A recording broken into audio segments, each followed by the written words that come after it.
All right, so Ohio State, they're up big against UCLA here at halftime. Not a whole lot to really say, like, especially on the defensive side of the ball. Ohio State, it's not a big test for them because Nico's not in the game. Like, a big part of UCLA's offense is Nico and his ability to throw the ball and run the ball as well. Now, their running back, or their quarterback right now, does have the ability to run, but it's not at the same level as Nico. If it was, Nico wouldn't be starting, obviously. So it's not really a big test for Ohio State. The muffed punt on special teams was huge for Ohio State. They ended up only kicking a field goal there, but that's still points on the board.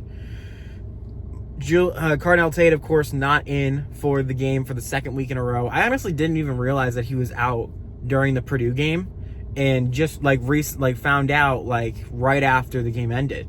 So I had no idea, which was really that's a good sign for Ohio State. The fact that a key player, your wide receiver 2 behind Jeremiah Smith, the guy that's supposed to be taking the pressure off of your number 1 wide receiver, is gone and you don't even skip a beat.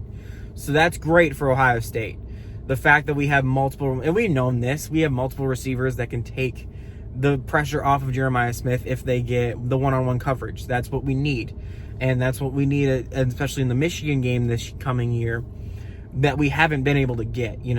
Marvin Harrison was doing it all by himself in 23. Jeremiah Smith, when he was able to get the ball, and unfortunately Will Howard did probably get concussed in that game, so that was unfortunate. But you know what I mean?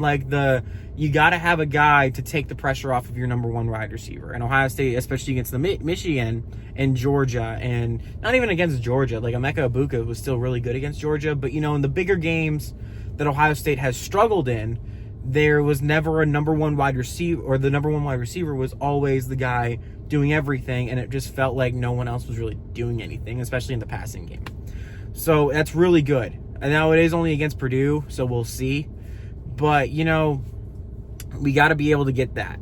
So Carnell Tate is out. Jeremiah Smith did look like he was hobbling off on the sideline, did not have his helmet for the little bit of that second quarter.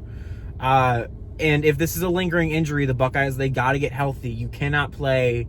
And if you're Ryan Day, you got to tell Jeremiah Smith, especially if this is the same thing as Carnell Tate, basically.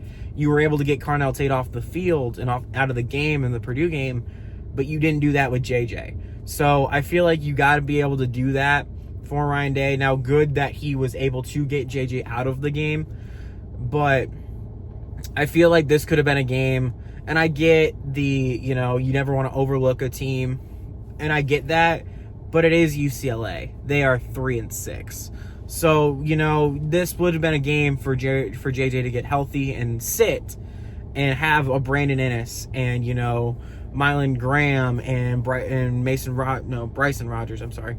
And, kind of have that and have the running backs take over.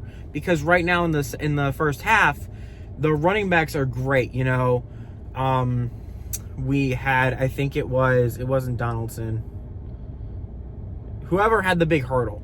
I'm literally just coming out and of the place I'm at and recording this. So we had the hurdle. We had the big break. I think that was West. Maybe it was West that had the hurdle too, but it was West that made the big run that set up an Ohio State field goal eventually on that drive. But, you want those big drives, Now, Ohio State did get bailed out with a couple of penalties, the pass interference especially on that play. I think it was with Brandon Ennis. I'm pretty sure it was. And it was obviously that the receiver, whoever it was, grabbed onto the defender and basically acted like he was being interfered with, which is part of the game. It sucks to be a corner is the worst position to play in football, difficulty-wise. So, just not a lot to really talk about. This game was, of course, it's a night game, so you love the environment, especially in the beginning of the game when it was still kind of competitive. Ohio State was rocking, and you could tell the players were amped up, especially on defense. And then UCLA is just overmatched. There's not a whole lot to say.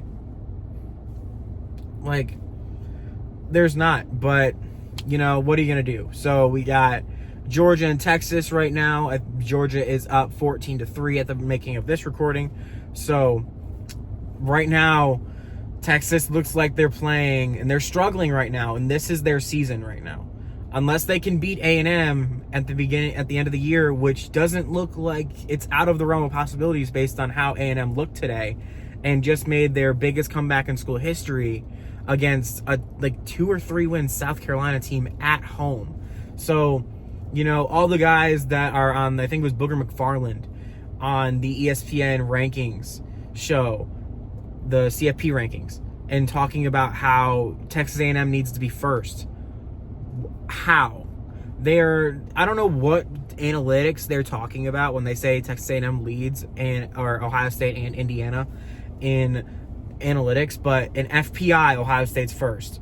I think A&M is 9th in FPI. So, in points per game, efficiency metrics, and all these other things, Ohio State and Indiana are either one or the other is one, and Texas A&M is always behind them. So, stuff like that where, we have and people that work at ESPN, analysts, not really, but, people that work at ESPN and get paid to talk about sports, have my dream job, they're putting out these false narratives, and they're acting, and they're trying to sway the committee, and the committee is holding firm, and as they should right now. And honestly, I wouldn't be surprised if Georgia wins this game and Georgia jumps up to 3 and A&M goes down to 4. That performance was really bad. Now, good on A&M in the second half to come out and shut out, I think, South Carolina in the second half, and good on A&M for that. But man, that's a bad look if you're A&M. I know you won, but when you are undefeated and the margins are that slim, you gotta be able to shut the door on the quality teams that you are playing. Now, it is the SEC, I get that, but you gotta be able to shut the door. So you have to be able to shut the door on them. So that was South Carolina. So, there's really not a lot to say about that. That was a bad look for A&M. That was a really bad look for A&M. Offensively, defensively, special teams, that was bad. What other game? Michigan. The Michigan game against Northwestern. That was a team that's supposed to be contending for the playoff. I saw a post on social media today that was Michigan just proved that they are a college football playoff contender. Really? Really? Really? You think that Michigan deserves to be rewarded for going to Wrigley Field, a neutral site at the very best for Northwestern, a neutral site game, if not a neutral site, a Michigan home game, basically, where it is basically 70-30 in crowd difference for Michigan, and they struggle that much. I get the score was probably, it looked a lot closer than it was, and Michigan was leading for the majority of that game, but you gotta be able to shut the door, and that's exact. Michigan let them back into the game. Underwood threw 2 interceptions. Michigan might have lost the ball. Michigan lost the ball for sure once, maybe twice, and that was all in the second half. So Michigan's got to be able to shut the door, and if they can't shut the door, that's good for Ohio State. Especially in the game at home, if Michigan can't close the door on Ohio State will beat them. If Michigan is not able to dominate Ohio State on the line of scrimmage and keep their wide receivers in check, Ohio State will win that by multiple possessions. The only way Michigan is going to beat Ohio State again is by muddying the waters and doing exactly what they did last year. Taking the wide receivers out of the game, daring Ohio State to run the ball, and when Ohio State did run the ball, Mason Graham and Kenneth Grant were able to just beat them, and when Michigan was only rushing 4. So that's the blueprint to beat Ohio State. You dare them to run the ball. When they can't run the ball, they can't do anything offensively because you have so many people back, and on Jeremiah Smith and Carnell Tate and Brandon Ennis. You got to be able to have that. But when Michigan is so basically inept offensively, it's really promising as an Ohio State fan, but if you're a Michigan fan, that is extremely concerning. And that is a coaching error for Michigan. And Sharon Moore, I've said this multiple times, but Sharon Moore is not an elite coach. He's just not. He's not going to be a coach that's going to take Michigan to a national championship. He might not even be a coach that's going to be able to take Michigan to a playoff, an expanded playoff. And I hate Sharon Moore, and I hate Jim Harbaugh for the sole reason they are Michigan men. Jim Harbaugh, there's also another, there's multiple things, but I do not like Sharon Moore solely on the fact that he is a Michigan man. So, that is all my, Michigan is just, they think that they're so much better than they really are. Underwood's still a freshman, and throwing a true freshman at the quarterback position, it was always not going to be a good idea. Will it pay off? We'll see. I don't remember the last time a true freshman came out, especially in this era of college football, and did what Michigan expected Bryce Underwood to do. And with Haynes is going to be out for the rest of the season now that they announced that with his leg surgery or knee surgery or whatever it was. That's a huge blow to a Michigan offense that doesn't have wide receivers they've never really had wide receivers. In fact, they don't have Colston Loveland anymore. They don't have any tight end like Colston Loveland anywhere on their roster. And their running backs they're on their backup running back now. So you got to be able to adjust if you're Michigan, but I don't see Michigan adjusting like that. So as an Ohio State fan, I hope Michigan doesn't adjust, but only time will tell. But that Northwestern game was not a good sign. So that's my Michigan spiel. Alabama loses to Oklahoma again, man, at home this time, and Alabama is still in kind of the driver's seat. They still control their own destiny for the SEC championship, and they are for sure a lock for the playoff. But that loss hurts their bye chances. Now, if they win the SEC championship against probably A&M, which doesn't seem like the worst case in it, that doesn't seem like any unreasonable possibility. If in fact Alabama will probably be favored in that game, and you got to be able to finish out the rest of your schedule. And I know you have the Auburn game, but Auburn is just so bad. They just fired their head coach a few weeks ago. So if you're Alabama, you got to go in, and I think it is on the road in Auburn, and crazy things happen in that game when it's in Auburn. It's the same thing with Ohio State, Penn State. Ohio State, Penn State can be a rivalry when it's in Columbus, but it's so much more hostile of a game when it's in Happy Valley. You know what I mean? And that's the same thing. Auburn never really has a shot to beat Alabama at home, but when it's in Auburn has a very good shot of coming out with the upset there. And especially because Auburn has not beaten Alabama, I think, since 2019. So, that we'll see what's going to happen there at the end of the year. That'll probably be a night game, maybe a 3:30 game at the very least. So, but if you're Alabama, you're shaken. You're really shaken, especially after this week when Oklahoma was supposed to have a gauntlet of a schedule, and now they have a Missouri team that's not very good and who I really wanted to play in the playoff, to be honest, because of the Cotton Bowl a few years ago in 23.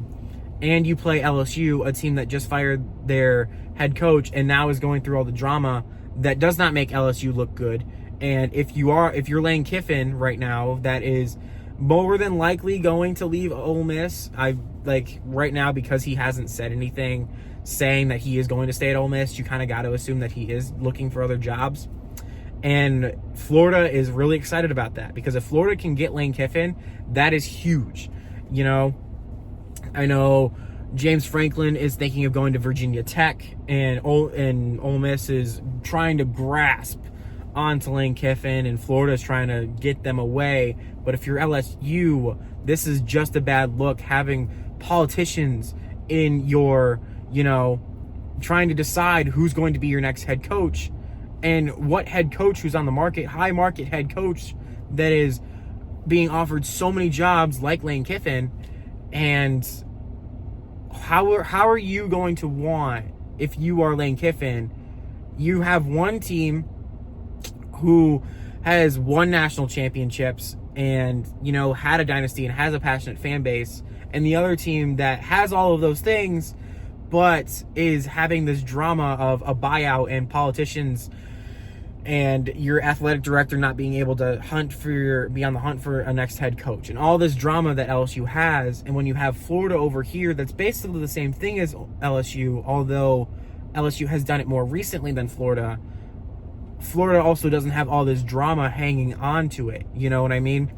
So if you are Lane Kiffin and you do want to leave Ole Miss, I would go to Florida. You know, like, now obviously I think the right decision is for him to stay at Ole Miss. I don't know why he would go from an SEC team that's busy making playoffs and making runs and being a threat to for a SEC and playoff contention and even national championship if they make a run, versus Florida, who has struggled to make a bowl game. So that's just me. But this video has gone on way too long. The second half has probably started by now. So Ohio State up big against Ole Miss. Hopefully Jeremiah Smith does not play for the rest of the second half. I know Ennis kind of got knocked a little bit on a should have been targeting call. Tate not in. So I hope Ohio State just needs to stay healthy for this Michigan game. You know what I mean? If we don't have, and I think Sayin also got, if I remember, Sayin also got injured a little bit in the first quarter, I think. So everyone just needs to stay healthy. We don't need any big injuries. And especially against this game that it's already looking like it's in hand, and we should have the backups in by mid-third quarter, if not beginning of fourth quarter. So we just got to stay healthy, be smart, don't take any penalties, and do not let UCLA back into this game. I'll be back at the end of this game. Go Bucks.